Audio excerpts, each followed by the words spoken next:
MLA Markandeyan அவங்கள வந்து பாத்தீங்க அப்படின்னா 2 நாள் வந்து காவல்ல எடுத்து விசாரிக்கணும் அவரை அப்படின்ற மாதிரி ஒரு உத்தரவு போட்டிருக்காங்க. அது மட்டும் இல்ல, செந்தில் பாலாஜிக்கும் அவங்க தம்பிக்கும் ஒரு தலையில பெரிய இடியை இறக்குனா எப்படி இருக்கும் அந்த மாதிரி ஒரு நியூஸை வந்து நீதிமன்றம் கொடுத்திருக்கு. அதுக்கப்புறம் மேயர் பிரியா அவர்கள் அறிவிக்கப்பட்ட 90 டெண்டர்களை வந்து மறுபரிசீலனை செய்யணும் அப்படின்னு சொல்லிட்டு நம்ம முதல்வர் அவர்கள் உத்தரவு போட்டிருக்காங்க. இதை பத்தின விஷயங்கள் தான் இந்த வீடியோ நம்ம பார்க்க போறோம். அதுக்கு முன்னாடி நம்ம வீடியோ வேணும் சப்ஸ்கிரைப் பண்ணலன்னா பண்ணிக்கோங்க. சோ என்ன விஷயம் அப்படின்னா, மார்க்கண்டேயன் அவர்கள் வந்து நம்ம முதலமைச்சர் விஜய் அவர்களை வந்து உண்மையில பேசுனது மட்டும் இல்லாம ஒரு கொலை மிரட்டல் விடுற மாதிரி பேசியிருந்த விஷயம் நமக்கு எல்லாத்துக்கும் தெரிஞ்சதுதான். 2 நாள் காவல்ல எடுத்து மார்க்கண்டேயனை விசாரிக்கணும் அப்படின்னு சொல்லிட்டு நீதிமன்றம் உத்தரவு போட்டிருக்காங்க. எதுக்காக அப்படின்னா, அவர் மேல ஒரு 3 வழக்கு பண்ணியிருக்காங்க.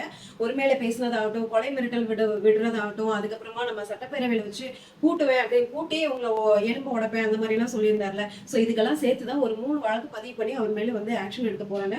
இதை வந்து 2 நாள் வந்து அவரை வந்து காவல்ல வச்சு விசாரிக்க போறாங்க.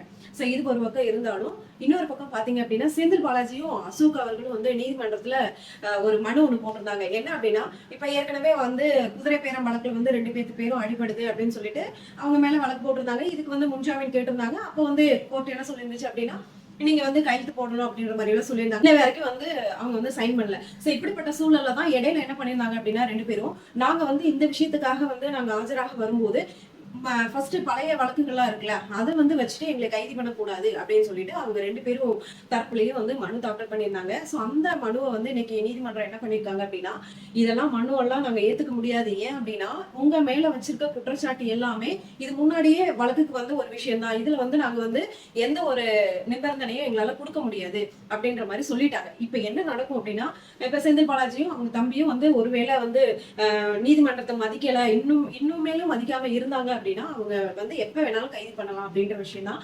அவர் எங்கேயுமே வந்து தப்பிக்கிறதுக்கு வழியே இல்லை செந்தில் பாலாஜி அப்படின்றதுதான் உண்மை. இது நாள் வரைக்கும் அவர் எங்க இருக்கிறாருன்னே தெரியல அப்படின்ற மாதிரிதான் தகவல் வந்துட்டு இருக்கு. சோ இது ஒரு பக்கம் இருக்கிறப்ப, நம்ம மேயர் பிரியா அவர்கள் வந்து இது வரைக்கும் அவங்க அனுமதிச்ச 90 டெண்டர்களை வந்து மறுபரிசீலனை செய்யணும் அப்படின்றதுதான். 90 டெண்டர்கள் இருக்குல்ல, சோ இதை வந்து மறுபரிசீலனை பண்ணணும் அப்படின்னா என்ன அப்படின்னா, எக்ஸாம்பிளுக்கு ஒரு ரோடு போடுறாங்க அப்படின்னு வச்சுக்கோங்களேன். அந்த ரோடு வந்து எவ்வளவு தரமா போட்டிருக்காங்க, அது வந்து இந்த மழைக்கெல்லாம் தாங்குமா, அதோட காஸ்ட் எவ்வளவு செலவாயிருக்கு, அவங்க கோட் பண்ண அந்த டெண்டர்ல எவ்வளவு அமௌண்ட் போட்டிருக்காங்க, எவ்வளவு செலவாயிருக்கு அப்படின்ற மாதிரி ஏகப்பட்ட விஷயங்களை வந்து அவங்க வந்து பார்ப்பாங்க அப்படின்னு. ஸோ செலவு ஒன்று காட்டியிருக்காங்க, அவங்க டெண்டர் விட்டது ஒன்று.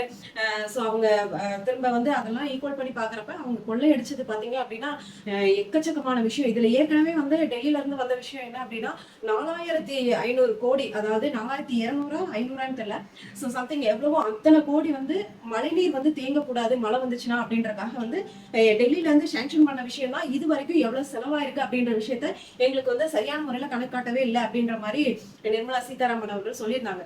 இந்த மாதிரி ஏகப்பட்ட விஷயத்துல வந்து மேயர் பிரியா அவர்கள் மாட்டுவாங்க அப்படின்றதுல எந்த ஒரு மாற்று கருத்தும் இல்ல. இந்த விஷயத்தை பொறுத்தவரை உங்களோட கருத்து என்னன்றதை கமெண்ட் செக்ஷன்ல பதிவு பண்ணுங்க.